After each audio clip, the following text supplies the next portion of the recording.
semuanya, balik lagi di layar Aksi ID. Di video kali ini, film aksi yang akan kita bahas bukan lagi masalah agen rahasia yang dikejar musuh, tapi langsung Presiden Amerika dan Perdana Menteri Inggris. Dua pemimpin dunia ini yang jadi dua pelarian paling absurd demi nyelamatin diri dari konspirasi global. Lantas bagaimana dua petinggi ini bisa survival dari kejaran para musuh yang ingin menguburkan mereka? Mari kita simak, inilah alur cerita dari film.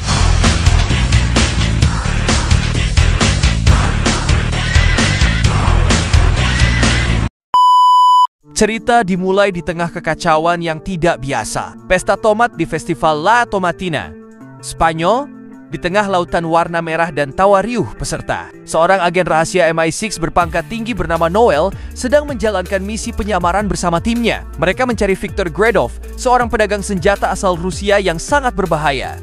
Namun rencana mereka ternyata sebuah jebakan. Menyadari situasi yang semakin berbahaya, Noel memutuskan untuk menggunakan sistem intelijen rahasia super canggih bernama Echelon guna melacak posisi Gredov. Sayangnya, izin penggunaan sistem itu hanya berlaku selama 1 menit. Dalam waktu singkat itu, keadaan berubah drastis. Seluruh tim Noel disergap dan gagal bertahan, sementara kelompok Gredov berhasil mengakses sistem Echelon. Itu rupanya tujuan mereka sejak awal. Noel mencoba menghentikan mereka, tetapi dalam kekacauan tersebut, ia terluka dan terpaksa mundur. Saat itu pula, ia akhirnya menyadari bahwa Gredov sendiri ada di lokasi, mengawasi semuanya sejak awal.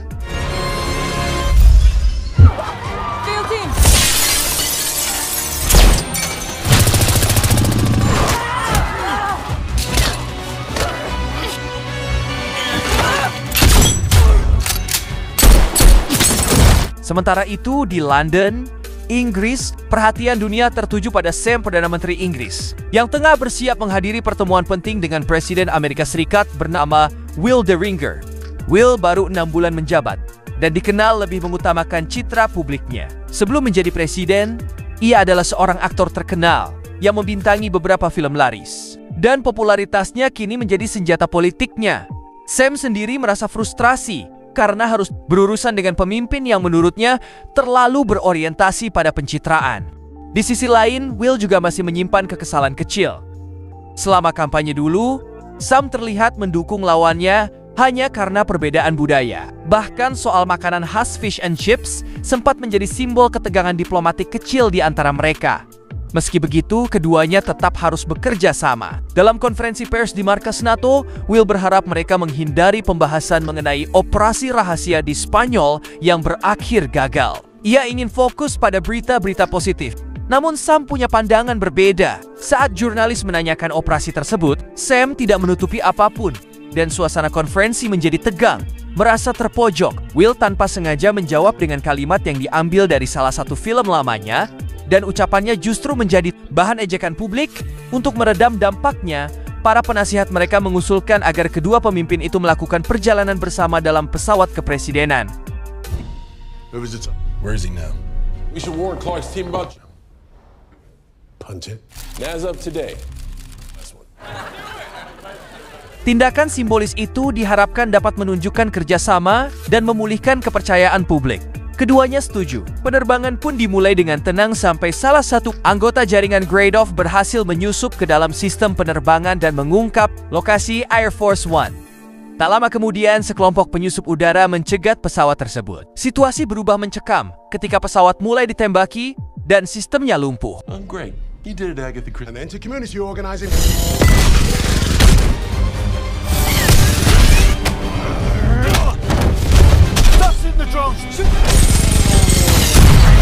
Dalam kepanikan, Presiden Will dan Perdana Menteri Sam berusaha menyelamatkan diri dengan menggunakan parasut darurat, berharap masih ada cara untuk bertahan hidup dan membalik keadaan.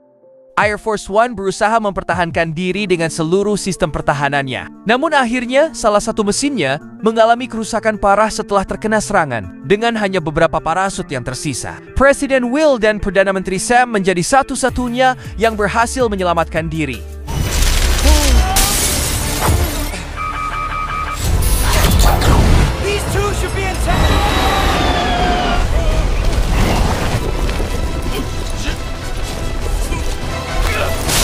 Tak lama kemudian, berita tentang jatuhnya pesawat kepresidenan mengguncang dunia. Tayangan media memperlihatkan potongan gambar pesawat yang terbakar di langit dan seluruh dunia berduka. Pemerintah segera mengumumkan bahwa Presiden Amerika Serikat dan Perdana Menteri Inggris diduga telah meninggal dunia. Sementara Wakil Presiden Elizabeth mulai mempersiapkan proses pengambilalihan kepemimpinan. Namun kenyataannya, Will dan Sam masih hidup. Mereka mendarat di hutan terpencil di wilayah Belarus, jauh dari lokasi yang direncanakan. Tanpa dukungan komunikasi dan tanpa izin untuk memasuki wilayah udara negara tersebut, mereka harus bertahan hidup dengan cara mereka sendiri. Sam menyadari bahwa menghubungi pihak luar akan sangat berisiko. Jika mereka menggunakan ponsel atau pemancar apapun, lokasi mereka akan langsung terdeteksi. Akhirnya, mereka memutuskan untuk bertahan hidup dengan sumber daya seadanya dan mencari jalan menuju perbatasan Polandia. Melihat sisa-sisa pesawat kepresidenan di kejauhan, membuat Will terpukul. Ia bertekad menemukan siapa yang bertanggung jawab atas tragedi itu. Sementara itu, di Washington, Wakil Presiden Elizabeth memerintahkan agar sistem intelijen Helen diaktifkan kembali. Tanpa disadari, langkah itu memberi kesempatan kepada Victor Gradov untuk menyusup lebih dalam, hingga akhirnya ia memperoleh kendali penuh atas sistem rahasia tersebut.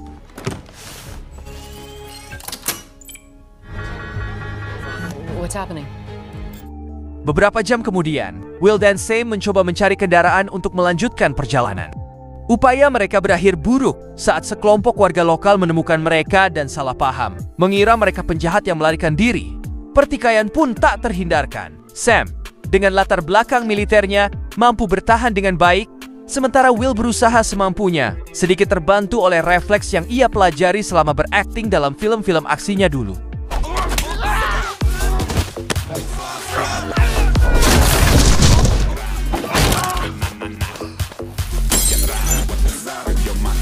Situasi nyaris tak terkendali, hingga tiba-tiba seorang wanita bersenjata datang menolong mereka. Tanpa banyak bicara, ia membantu kedua pemimpin itu melarikan diri dan menyembunyikan mereka di antara kawanan domba yang ia bawa di dalam truk demi melewati perbatasan tanpa dicurigai. Wanita itu bahkan rela mengorbankan sebagian barang bawaannya. Setelah perjalanan panjang, mereka akhirnya tiba di Warsawa, Polandia. Will dan Sam mengucapkan terima kasih kepada wanita pemberani itu. Ia tersenyum hangat dan berkata bahwa membantu seorang presiden dan perdana menteri adalah kehormatan terbesar dalam hidupnya, karena sejak awal ia sudah tahu siapa mereka sebenarnya.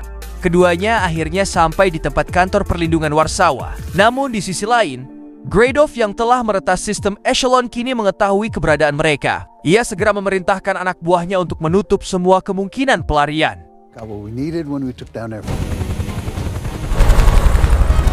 Sesampainya di fasilitas itu, Will dan Sam disambut oleh Marty, agen yang bertanggung jawab atas pos tersebut. Marty tampak sangat antusias, bahkan sempat kagum saat melihat Will secara langsung. Sam menegurnya lembut dan meminta agar mereka segera membahas prosedur darurat. Namun, Marty menjelaskan bahwa belum ada protokol resmi untuk situasi seperti ini di mana dua pemimpin dunia masih hidup sementara dunia mengira mereka telah tiada. Will menatap Sam dengan penuh tekad dan berkata, "Kalau begitu, kita akan membuat protokol itu sendiri." Marty pun membawa mereka berkeliling fasilitas dan memberikan pembaruan terbaru mengenai kondisi NATO. Sementara bayang-bayang ancaman Gradov perlahan semakin mendekat.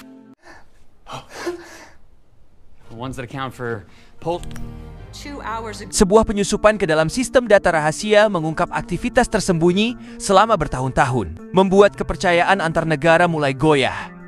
Hal ini menimbulkan kekhawatiran besar di kalangan para kepala negara, karena ketika KTT berlangsung, situasi bisa dengan mudah menjadi tidak terkendali. Di sisi lain, Wakil Presiden Elizabeth berdebat dengan Simon, asisten pribadi Will, yang menentang keputusannya terkait jalannya acara tersebut. Sementara itu, Will berniat mengumumkan bahwa mereka masih hidup. Tetapi Sam menolak keras, meyakini bahwa keselamatan mereka belum terjamin dan mungkin ada pihak yang berkhianat di dalam lingkaran kekuasaan. Tepat pada saat itu, alarm berbunyi. Tim operasi elit berhasil menemukan lokasi tempat perlindungan. Menyadari besarnya ancaman, Marty membuka kompartemen rahasia berisi persenjataan dan mengenakan perlengkapan taktisnya. Dengan tenang namun tegas, ia memberi instruksi kepada mereka tentang apa yang harus dilakukan jika ia tidak berhasil melindungi mereka. Seperti seorang prajurit berpengalaman, Marty langsung bergerak menggunakan sistem pengawasan untuk menetralkan sebagian penyerang. Namun, pasukan Victor segera mengetahui taktik tersebut dan menghancurkan kamera, membuat Marty kehilangan keunggulannya.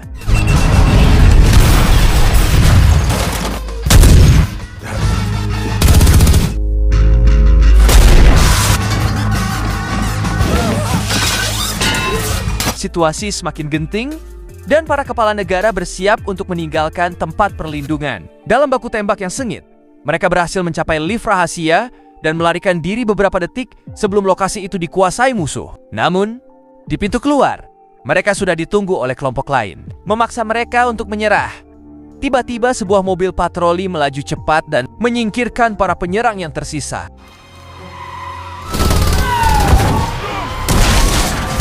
Dari dalamnya muncul sosok yang tak terduga, yaitu Noel, yang ternyata berhasil selamat dari insiden di Spanyol. Ia adalah rekan lama Will dan Sam dengan masa lalu yang lebih dalam daripada sekadar hubungan kerja. Tanpa banyak bicara, Noel segera memerintahkan mereka untuk bergegas. Baginya, yang terpenting adalah menjaga keselamatan mereka agar bisa menghentikan penyelundup Rusia yang diyakininya sebagai dalang di balik serangan dan kebocoran data NATO. Menurut Noel, Victor ingin membalas dendam atas kematian putranya yang tewas dalam proyek senjata berbahaya setelah meninjau siapa yang mungkin bersekongkol dengan Gredo. Presiden mencurigai asisten Sam, meski ia menekankan bahwa mereka harus mencari bukti terlebih dahulu sebelum mengambil tindakan. Kini prioritas Noel adalah membawa mereka ke Trieste tanpa pilihan lain. Kelompok itu menaiki kereta dan memulai perjalanan mereka. Dalam perjalanan, Sam dan Noel sempat mengenang masa lalu mereka, kehidupan yang dulu mereka rencanakan bersama. Namun berakhir berbeda karena jalan hidup yang harus mereka tempuh di tengah perjalanan. Arthur, pria yang pernah membantu Gredov mengakses sistem Echelon, muncul di kereta. Ia datang bukan untuk melawan, melainkan untuk memperingatkan mereka. Arthur mengaku dipaksa bekerja di bawah ancaman, dan kini ingin memperbaiki kesalahannya dengan mengungkap bahwa Gredov memiliki koneksi di lingkaran tinggi yang memfasilitasi penyusupan data serta serangan udara. Doug, come on.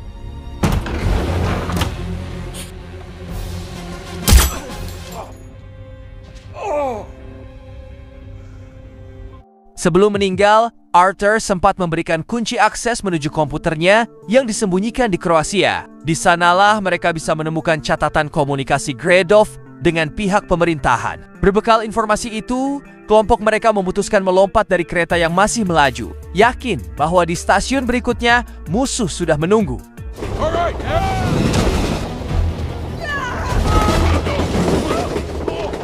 Sementara itu, di markas besar, wakil menteri mulai kehilangan dukungan dari sejumlah negara anggota yang perlahan menarik diri dari NATO. Dalam suasana penuh tekanan itu, kelompok Will akhirnya tiba di lokasi yang disebutkan Arthur. Namun keberuntungan tak berpihak lama. Anak buah Victor menemukan jejak mereka, memaksa mereka untuk segera bergerak. Sam mencoba menahan serangan untuk memberi waktu kepada Noel, dan Will mengakses komputer yang terkunci di dalam sebuah bilik. Tak lama kemudian, kebenaran terungkap. Simon ternyata telah berhubungan dengan Victor selama hampir 18 bulan terakhir. Belum sempat mereka memproses semuanya, sebuah helikopter muncul dan menarik bilik itu dengan tali baja. Sam berusaha keras menyelamatkan teman-temannya, namun kekuatan musuh terlalu besar.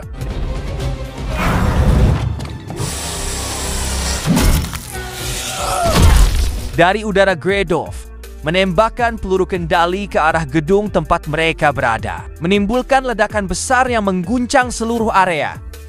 Untungnya Noel dan Will berhasil keluar dari bilik sebelum ledakan terjadi, berlindung di area aman terdekat.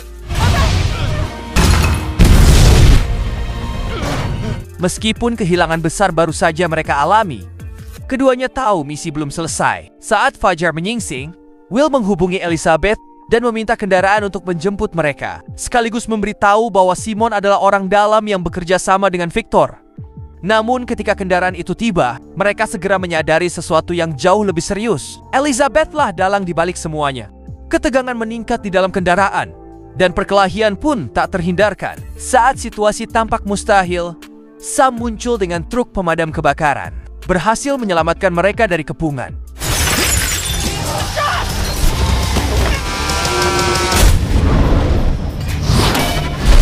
Dengan koordinasi yang solid, para kepala negara menggunakan kemampuan mereka masing-masing untuk melawan kelompok bersenjata yang mengejar. Bersama Noel, mereka berhasil memukul mundur para penyerang dan meloloskan diri.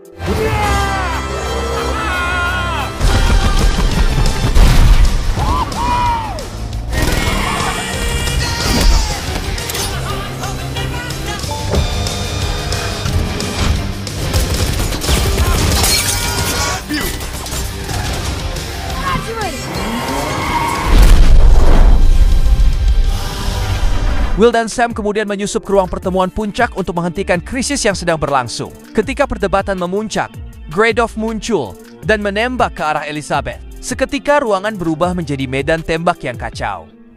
The plane. These are all. Kill. Noel mengejar Gredoff, sementara Will dan Sam berusaha menghentikan helikopter yang digunakan Victor untuk melarikan diri. Berkat kerjasama mereka, rencana Victor akhirnya gagal, dan ancaman terhadap aliansi berhasil dihentikan.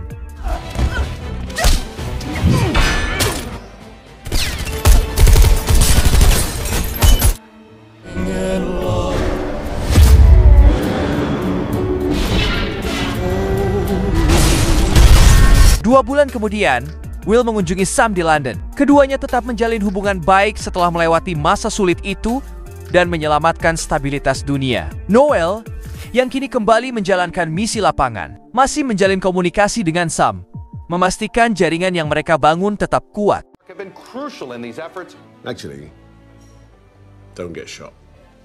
Here you go, gents. How's your office called again? My office? Yeah. Talk about that. We don't want to talk about that? Who'd have thunk it? This bullet